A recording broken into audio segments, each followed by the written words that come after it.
भारत की खोज का ये दूसरा अध्याय है। तलाश शीर्षक से पेज इसमें 13 है। नेहरू जी ने इस पाठ में भारत के अतीत को समझने का प्रयास किया है कि किस जगह से वो भारत के अतीत की शुरुआत करें। भारत की जो शक्ति है, एनर्जी है, वो क्या है और भारतीय समाज की संस्कृति की क्षमताएं क्या हैं। इस आधार पर उन्होंने ये भी तय किया या ये भी जानने की कोशिश की कि हम भारत किसे कहें, भारत माता का स्वरूप क्या है, भारत की विविधता क्या है और इसको एक सूत्र में पिरोए रखने के लिए कौन से तत्व हैं जो सहायक हैं। भारतीय समाज की जो प्राचीन कथाएं हैं, जो जन संस्कृति है, उसने किस तरह से भारत को बांध कर रखा है, इस सब को समझने का उनका अपना नज़रिया है, अपना प्रयास है। यह पाठ्यक्रम कक्षा 8 के सीबीएसई बोर्ड का है।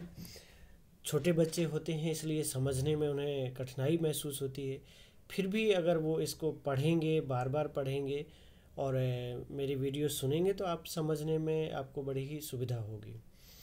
बीते हुए सालों में मेरे मन में भारत ही भारत रहा है। यानी नेहरू जी कह रहे हैं कि मैं पिछले कई वर्षों से भारत के विषय में सोचता रहा हूँ, उसको जानने की, उसको समझने की और उनकी समस्याओं को दूर करने का प्रयास की।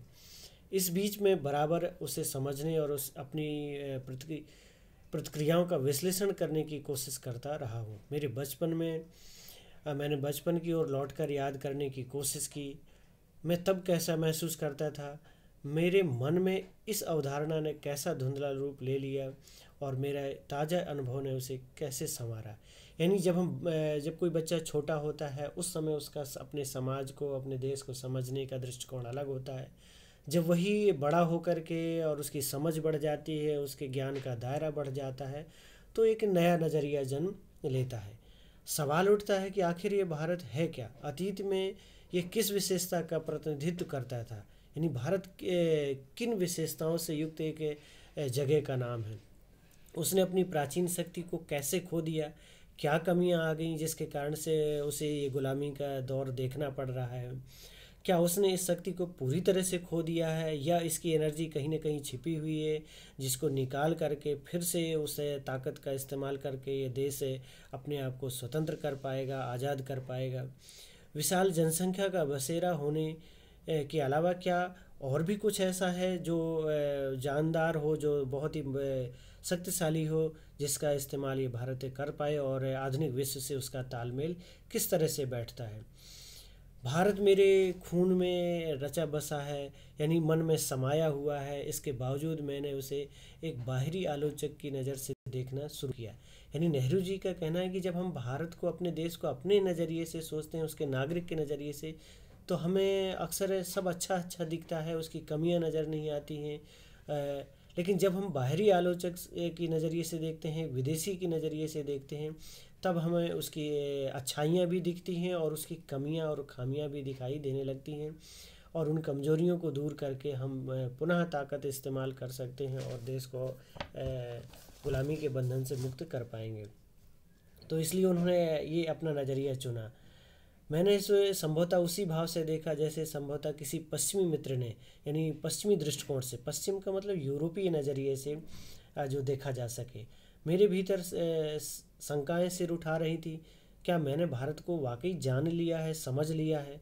ऐसा अक्सर लोगों को भ्रम हो जाता है जब वो थोड़ा बहुत पढ़ लिख जाता है, तो उसे लगने लगता है कि वो पूरे देश को जानता है। लेकिन जैसे जैसे वो जानने का प्रयास करता है तो उसे बहुत ही गहराई तक समझने में हर समय एक नए नए विचार उभरते हैं, नई नई चीज़ें दिखाई देने लगती हैं। मैं जो उसके अतीत की विरासत के बड़े हिस्से को खारिज करने का साहस कर रहा था, यानी बहुत सी चीज़ों को जब हम दरकिनार कर देते हैं, हटा देते हैं, सोचते हैं कि इसका कोई काम नहीं है हमारे देश के इतिहास में, तब कई बार वही चीज़ें महत्वपूर्ण लगने लगती हैं। लेकिन अगर भारत के पास वह कुछ नहीं होता जो बहुत जीवंत और टिकाऊ है रहा है, वह बहुत कुछ सार्थक है, यानी अच्छा है, तो भारत का वजूद उस रूप में नहीं होता जैसे आज है। वह हजारों वर्ष तक अपनी आपको सभ्य अस्तित्व की पहचान इस रूप में कदापि बनाए नहीं रख सकता था। वह विशेष तत्व आखिर है क्या, वो कौन सी चीज़ें हैं जिसे ने भारत का निर्माण किया है, यानी भारत को एक मजबूती प्रदान की है। लेखक के रूप में नेहरू जी ये भी सोचते हैं कि भारत के अतीत को कहाँ से वो शुरू करें। क्या उन प्राचीन कथाओं को वेद, उपनिषद या आर्यों के आगमन से शुरुआत की जाए, या ऐतिहासिक नज़रिए से उस सभ्यता को जिसकी जानकारी हाल ही में हुई थी, यानी जब नेहरू जी लिख रहे थे उसके 1-2 दशक पहले ही हमें हमारा परिचय सिंधु घाटी सभ्यता से हुआ था। और इसने सिंधु घाटी सभ्यता ने हिंदुस्तान के इतिहास को दुनिया की तमाम सभ्यताओं के साथ जोड़ दिया, यानी उनके साथ खड़ा कर दिया। अदरवाइज इसके पहले हमारे पास सिर्फ प्राचीन कथाएं या वेद, उपनिषद जिनका कोई ऐतिहासिक प्रमाण नहीं मिलता है, वो बताने के अलावा और कुछ भी नहीं था, और पश्चिम के नज़रिए से उसे स्वीकार नहीं किया जा रहा था। तो यहाँ उन्होंने कहा कि मैं भारत के उत्तर पश्चिम स्थित सिंधु घाटी में मोहनजोदड़ो के एक टीले पर खड़ा हूँ। मोहनजोदड़ो हड़प्पा सभ्यता का एक महत्वपूर्ण शहर है, एक नगर है जिसकी खोज की गई, और ये एक नगरीय सभ्यता की पहचान कराता है। और आप समझ सकते हैं कि जब नगर का निर्माण होता है किसी समाज में, तो उसकी जो प्राचीन स्वरूप होता है या रूप होता है वो बहुत पुराना होता है। इसी प्रकार हड़प्पा का भी एक जो प्राचीन स्वरूप है वो हम मानकर चलते हैं कि 3250 से 2700 ईसा पूर्व का समय रहा होगा। तो ये काफ़ी प्राचीन समय है जिसने हिंदुस्तान के इतिहास को दुनिया के तमाम बड़े सभ्यताओं के साथ जोड़ दिया था। मेरे चारों तरफ उस प्राचीन नगर के घर और गलियां बिखरी थी जिसका समय 5000 वर्ष पहले बताया जाता है, यानी आज से 5000 वर्ष साल पहले, और ईसा के लगभग 3000। तो 3000 और 2000 लगभग ये हैं, तो आप मान कर चल सकते हैं ऐसे 5000। और इतिहास के बड़े जब फलक की बात की जाती है तो 10-20 साल कोई मायने नहीं रखते हैं। साथ ही ये भी कहा जाता है कि वहाँ एक प्राचीन और पूर्णतः विकसित सभ्यता थी, और जिसे नगरीय सभ्यता कहा गया। इनके स्थायी रूप से टिके रहने का कारण है इसका ठेठ भारतीयपन, और यही आधुनिक भारतीय सभ्यता का आधार है। यह विचार आश्चर्यचकित कर देता है कि कोई संस्कृति या सभ्यता इस प्रकार 5-6 हजार वर्ष या उससे भी कुछ अधिक समय तक निरंतर बनी रही, क्योंकि सभ्यताएं अक्सर अपने ही विकास के ऊंचाई पर पहुंच करके नष्ट होती हैं, या कोई न कोई बड़ा परिवर्तन आता है जिससे वो अपने मूल स्वरूप से पूरी तरह से बदल जाती हैं। फारस, मिस्र, ग्रीस यानी यूनान, चीन, अरब, मध्य एशिया और भूमध्य सागर के लोगों से उसका बराबर निकट संपर्क रहा है इस सभ्यता के लोगों का। यद्यपि भारत ने उन्हें प्रभावित किया, उन सभ्यता के लोगों को, और स्वयं भी उनसे प्रभावित हुए, क्योंकि उनसे व्यापारिक और सांस्कृतिक संबंध बन रहे हैं हमारे। और इस मजबूती का रहस्य क्या है, ये भी सवाल नेहरू जी के मन में आता है। मैंने भारत का इतिहास और उसके विशाल प्राचीन साहित्य के कुछ अंशों को पढ़ा। मुझ पर विचारों की तेजस्विता, भाषा की स्पष्टता और उसके पीछे सक्रिय मस्तिष्क की समृद्धि ने गहरा प्रभाव डाला। मैंने उन पराक्रमी यात्रियों और के साथ जो भारत की यात्रा की, जो सुदूर अतीत में यहाँ चीन तथा पश्चिमी मध्य एशिया से जो लोग आए, भारत की यात्रा की उन्होंने, और अपनी यात्रा के बाद जो दास्तान छोड़ गए, यानी जो उन्होंने अपने देश में जाकर के लिखा और वहाँ के लोगों में वो दस्तावेज बने रहे, और उनके दस्तावेज़ों से हमें अपने इतिहास को समझने का एक अवसर मिलता है। और क्योंकि वह उन देश के लोगों का नज़रिया था जो उन्होंने भारत को समझा। मैं पूर्वी एशिया, अंगकोर, बोरोबुदूर और बहुत सी जगहों में भारत की उपलब्धियों के बारे में सोचने लगा। यानी उस समय भारत का विदेश के भूभाग से संबंध था, लोगों का आना जाना था, चाहे वो यात्रा के क्रम में रहा हो, चाहे व्यापार के क्रम में रहा हो, या अन्य तरीके से। लेखक कहते हैं, मैं उस हिमालय पर घूमता रहा जिसका पुराने मिथकों यानी पुरानी कथाओं, कहानियों जो हमारे साहित्य में भरी पड़ी हैं, उन दंत कथाओं के साथ निकट संबंध है, जिसने हमारे विचारों और साहित्य को बहुत दूर तक प्रभावित किया। पहाड़ों के प्रति मेरे प्रेम ने और कश्मीर के साथ मेरे खून के रिश्ते ने मुझे उनकी ओर विशेष रूप से आकर्षित किया। इस महान पर्वत से निकलकर भारत के मैदानों में बहने वाली भारत की जो विशाल नदियां हैं, उन्होंने भी आकर्षित किया नेहरू जी को। और इतिहास के ऐसे अनगिनत पहलू हैं जिनकी याद ताज़ा की। हम प्राचीन नदी या जिस नदी तट पर एक बड़ी सभ्यता का निर्माण हुआ था वह है सिंधु नदी, इंडस, जिसे अंग्रेजी में इंडस बोला जाता है, जिसके आधार पर हमारे देश का नाम इंडिया पड़ा। और उसी नदी के नाम से देश का नाम हिंदुस्तान भी पड़ा। और यहाँ रहने वाली एक विशाल जो जाति है उसका नाम हिंदू पड़ा। यानी उस नदी के पार करके हजारों वर्षों से जो यहाँ जातियाँ, कबीले, काफिले और फौज यानी आक्रमणकारी जो आते रहे और वो हिंदुस्तान में आकर के रच बस गए, घुल मिल गए। ब्रह्मपुत्र इतिहास की मुख्य धारा से लगभग कटी रही। यानी जो पूर्वोत्तर राज्यों में बहने वाली एक विशाल नदी है ब्रह्मपुत्र, वो एक सभ्यता कह सकते हैं, सभ्यता के विकास क्रम में बाद में उसका योगदान बनता है। शुरुआती जो रूप है वो सिंधु नदी का है, फिर उसके बाद गंगा, यमुना और इसके जो सहायक नदियां हैं, और इसके बाद धीरे धीरे जो भारतीय सभ्यता है उसका विकास ब्रह्मपुत्र और नदी और उसके तटों पर हुआ।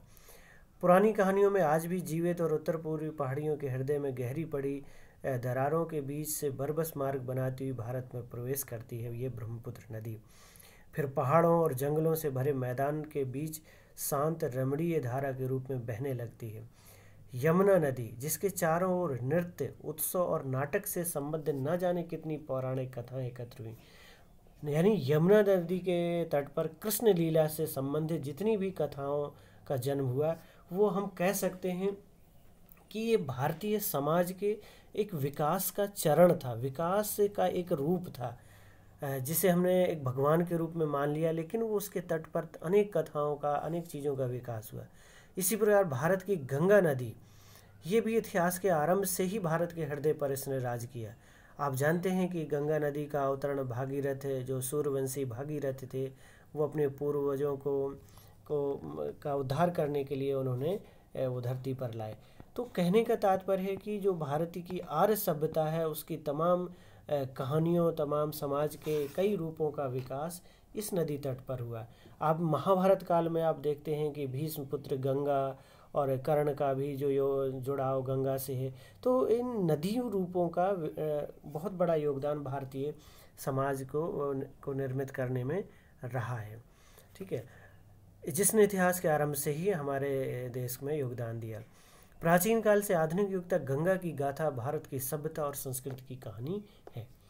मैंने पुराने स्मारकों और भग्नावशेषों, जो टूटे हुए खंडहर हैं, पुरानी मूर्तियों और भित्ति बने दीवार चित्रों को देखा, जिसमें अजंता, एलोरा और एलिफेंटा की गुफाएं हैं। किस तरह से उस समय के लोगों ने पत्थरों को काट करके और उनमें मूर्तियों का और चित्रों का निर्माण किया, किस तरह से उन्होंने उन रंगों का, प्राकृतिक रंगों का निर्माण किया और उन्हें इतना मजबूत बनाया कि सदियों के झंझावातों के बाद, उतार चढ़ाव के बाद भी आज भी वो रंग हमें उस समय की कहानी बयां करते हैं। मैंने आगरा और दिल्ली के में कुछ समय बाद बनी खूबसूरत इमारतों, यानी मध्यकाल का वो दौर जिसमें आगरा और दिल्ली में भव्य भवनों का निर्माण हुआ और किलों का निर्माण हुआ, जहाँ का प्रत्येक पत्थर भारत के अतीत की कहानी कहता है। नेहरू जी इलाहाबाद के रहने वाले थे, उनका जन्म इलाहाबाद में हुआ था। वो कहते हैं कि मैं अपने शहर इलाहाबाद या फिर हरिद्वार में महान स्नान पर्व, यानी जो गंगा के तट पर कुंभ मेला लगता है, जिसमें हिंदुस्तान के और हिंदुस्तान से बाहर के लोग भी, लाखों लोग वहाँ एकत्र होते हैं और उस पवित्र नदी में स्नान करते हैं। यह एक मानव संगम है, इसे सिर्फ हम स्नान के रूप में नहीं देख सकते कि किस तरह से हिंदुस्तान के लोगों ने अपने सामाजिक विकास के लिए इस तरह के स्नान पर्व का आयोजन किया, जिसमें सैकड़ों और हजारों लोग इकट्ठे होते हैं और एक दूसरे को समझते हैं, एक दूसरे की भाषा को सीखते हैं, एक दूसरे के पहनावे और उसकी विचारधारा को समय समय पर जानने की कोशिश करते हैं। हजारों वर्ष से उनके पुरखे गंगा स्नान करने के लिए भारत के सभी कोनों से आते रहे। मुझे 1300 साल पहले चीनी यात्री और कुछ दूसरे लोगों द्वारा लिखे इन पर्वों के वर्णन की याद आती है। यानी जो हर्ष के शासनकाल में फाहियान जो चीन से आया था, उसने अपने दस्तावेजों में हिंदुस्तान के विशेष इन पर्वों और स्थानों, मेलों का उल्लेख किया था। अब ये पुराने पड़ चुके हैं, अनजाने प्राचीन काल में कहीं गुम हो गए। मुझे हैरत होती है कि वह कौन सी ऐसी प्रबल आस्था थी जो हमारे लोगों को अनगिनत पीढ़ियों से, यानी कई बार क्या होता है कि ऐसी चीज़ें टूट जाती हैं, बंद हो जाती हैं, लेकिन महाकुंभ या कुंभ की परंपरा हजारों पीढ़ियों से भारत में चली आ रही है और आज इसने उसका भव्य रूप ले लिया है इन मेलों ने। अभी हाल ही में आपका हरिद्वार में महाकुंभ का पर्व चल रहा है। मेरे अध्ययन की पृष्ठभूमि के साथ इन यात्राओं और दौरों ने मिलकर मुझे अतीत में देखने की अंतर्दृष्टि दी। मेरे मन में भारत की जो तस्वीर थी उसमें धीरे धीरे सच्चाई का बोध घर करने लगा। मेरे पूर्वजों की भूमि में ऐसे जीते जागते लोग आबाद हो गए जो हंसते भी थे, रोते थे, प्यार करते थे और पीड़ा भी भोगते थे। इन्हीं में से ऐसे लोग थे जिन्हें ज़िंदगी की जानकारी थी और समझ थी, यानी अपने समय के साथ उन्होंने चिंतन भी किया, अपनी विचार रखे, समाज को प्रगति के रास्ते पर ले जाने के लिए तपस्याएं की और चिंतन किया। तपस्या का मतलब होता है कि उन्होंने बैठ कर के एक स्थान पर या किन्हीं जगह पर चिंतन किया, समाज को समझा और नए समाज के निर्माण में अपना योगदान दिया। हम ऐसे ही चित्रों में देख सकते हैं कि बनारस के पास सारनाथ में मैंने बुद्ध को उनका पहला उपदेश देते हुए लगभग साफ देखा। तो बच्चों, आप ये समझेंगे कि देखा का मतलब ऐसा नहीं कि वो रियल में वहाँ वो देख रहे हैं। जब वो अपने इतिहास को समझने के लिए चिंतन करते हैं तो उन्हें वो चित्र उभर कर आ जाते हैं कि किस तरह से एक राज परिवार से जुड़े हुए एक व्यक्ति ने अपने राज्य को छोड़ करके, राज्य की सत्ता का त्याग करके और समाज हित में एक नया चिंतन दिया और समाज को पहला उपदेश दिया। 2500 वर्ष का फासला तय करके उनके कुछ अभिलिखित शब्द जैसे दूर से आती प्रतिध्वनि की तरह सुनाई देते हैं। यानी बौद्ध धर्म के वो सिद्धांत आज भी लागू होते हैं, आज भी प्रासंगिक हैं। उन बातों को हम सीख सकते हैं, समझ सकते हैं और समाज का कल्याण किया जा सकता है। अशोक अशोक के बारे में आप सभी जानते होंगे। उन्होंने कलिंग जैसा एक बीभत्स युद्ध लड़ा जिसमें लाखों लोगों की सेना जो थी वो मारी गई, उनका हृदय परिवर्तन हुआ और उन्होंने बौद्ध धर्म स्वीकार किया। यानी एक महान शासक बना, वो करुणा का एक रूप आ गया और बौद्ध धर्म के प्रभाव का प्रचार प्रसार उन्होंने किया। उन्होंने पाषाण स्तंभ यानी पत्थर के बने हुए खंभों में अपनी विचार लिखवाए और जगह जगह लगवाए गए जिससे कि उनका प्रचार प्रसार हो और लोगों में उन बातों की जानकारी हो जो बुद्ध ने कही है। और वो खुद एक सम्राट होकर भी किसी एक अन्य राजा और सम्राट से महान था। फिर आप मध्यकाल में फतेहपुर सीकरी मुग़ल शासक अकबर के बारे में जान सकते हैं, जिसने तमाम युद्ध लड़े। अपने युद्ध में वो जितना क्रूर था और जितना सशक्त था अपने निर्णयों में, उतना ही वो समाज हित के लिए चिंतनशील था। समाज में विचार और धर्म के लिए उतनी ही उसने आज़ादी दी हुई थी।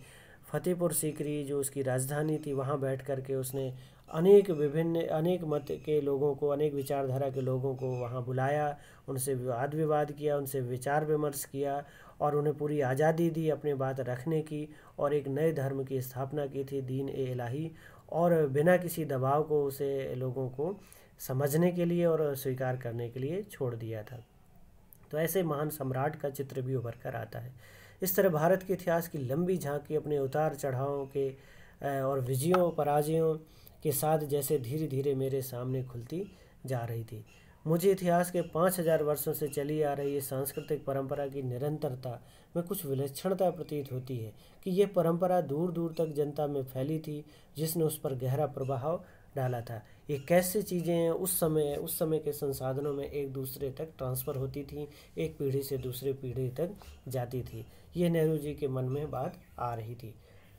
नेहरू जी सोचने लगे कि भारत की शक्ति क्या है इसकी एनर्जी का स्रोत और क्या है इसकी सीमाएं।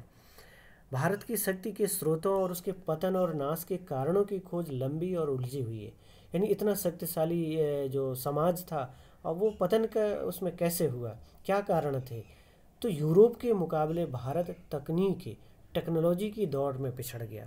यूरोपीय ताकतों से पराजय होने के कारण सबसे बड़ा था कि भारतीय समाज को उन योद्धाओं के साथ साथ साइंस विज्ञान से भी युद्ध करना पड़ रहा था, क्योंकि उस वैज्ञानिक प्रगति के मुकाबले भारत ने अपने आप में परिवर्तन नहीं कर सका, या कहिए कि तकनीक में विज्ञान के जो प्रयोग थे उसमें वो पिछड़ गया। और यूरोप जो सबसे पीछे था, उसने विज्ञान का सहयोग लेकर के और इन चीज़ों में वो हमसे आगे निकल गया। और यही कारण था कि यूरोपीय ताकतों ने भारत को एक लंबे अरसे तक गुलाम बना लिया। तकनीकी विकास के पीछे विज्ञान की चेतना थी तथा हौसलेमंद जीवनी शक्ति और मानसिकता थी। नई तकनीकों ने पश्चिमी यूरोप के देशों को सैनिक बल दिया, क्योंकि जो सैनिक साजो सामान है जैसे बंदूक है और भी चीज़ें हैं, वो इसलिए उनको मजबूत कर दिया। हल्की तोपों का निर्माण है, नेवी जो जहाज़ है, क्योंकि हमारे यहाँ थल सेना तो मजबूत थी लेकिन नेवी काफ़ी कमज़ोर थी, और जिसमें अंग्रेज आगे निकल गए या यूरोपीय शक्तियाँ, और अपना विस्तार करके पूर्व पर अधिकार करना उनके लिए आसान हो गया। यह केवल भारत ही नहीं, लगभग सारे एशिया की कहानी है। यानी भारत को ही नहीं उन्होंने उपनिवेश बनाया अपना, बल्कि दक्षिण एशिया के अनेक देशों को, एशिया के अनेक देशों को उन्होंने अपने अधीन कर लिया।